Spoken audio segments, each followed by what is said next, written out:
कुत्ते की दुम सीधी। एक दिन राजा कृष्णदेव राय के दरबार में इस बात पर गर्मागर्म बहस हो रही थी कि मनुष्य का स्वभाव बदला जा सकता है या नहीं।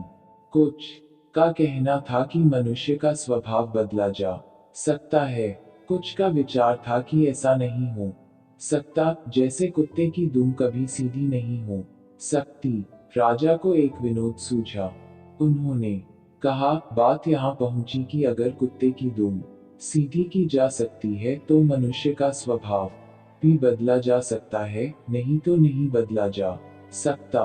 राजा ने फिर विनोद को आगे बढ़ाने की सोची। बोले, ठीक है, आप लोग यह प्रयत्न करके देखिए।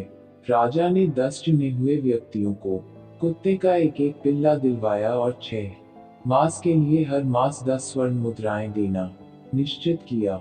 इन सभी लोगों को कुत्तों की दुम सीधी करने का प्रयत्न करना था। इन व्यक्तियों में एक तेनालीराम भी था। शेष 9 लोगों ने इन 6 महीनों में पिल्लों की दुम सीधी करने की बड़ी कोशिश की। एक ने पिल्ले की पूंछ के छोर को भारी वजन से दबा दिया ताकि इससे दुम सीधी हो जाए। दूसरे ने पिल्ले की दुम को पीतल की एक सीधी नली में डाले रखा। तीसरे ने अपने पिल्ले की पूंछ सीधी करने के लिए हर रोज पूंछ की मालिश करवाई। छठे सज्जन कहीं से किसी तांत्रिक को पकड़ लाए, जो कई तरह से उटपटांग वाक्य बोलकर और मंत्र पढ़कर इस काम को करने के प्रयत्न में जुटा रहा। 7वें सज्जन ने अपने पिल्ले की शल्य चिकित्सा यानी ऑपरेशन करवाया। 8वां व्यक्ति पिल्ले को सामने बिठाकर 6 मास तक प्रतिदिन उसे भाषण देता रहा कि पूंछ सीधी रखो भाई, सीधी रखो।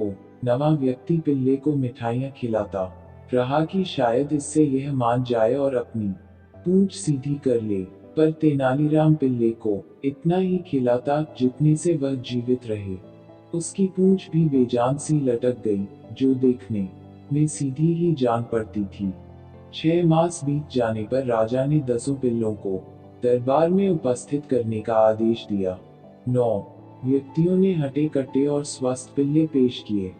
जब पहले पिल्ले की पूंछ से वजन हटाया गया तो वह एकदम टेढ़ी होकर ऊपर उठ गई।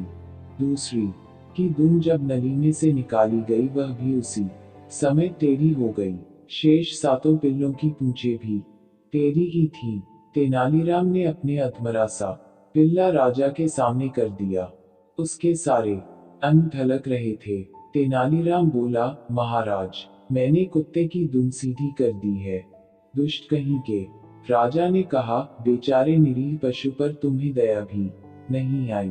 तुमने तो इसे भूखा ही मार डाला। इसमें तो पूंछ हिलाने जितनी शक्ति भी नहीं है। महाराज, अगर आपने कहा होता कि इसे अच्छी तरह खिलाया पिलाया जाए तो मैं कोई कसर नहीं छोड़ता, पर आपका आदेश तो इसकी पूंछ को स्वभाव के विरुद्ध सीधा करने का था, जो इसे भूखा रखने से ही पूरा हो सकता था। बिल्कुल ऐसे ही मनुष्य का स्वभाव भी असल में बदलता नहीं है। हाँ, आप उसे काल कोठरी में बंद करके उसे भूखा रखकर उसका स्वभाव मुर्दा बना सकते हैं।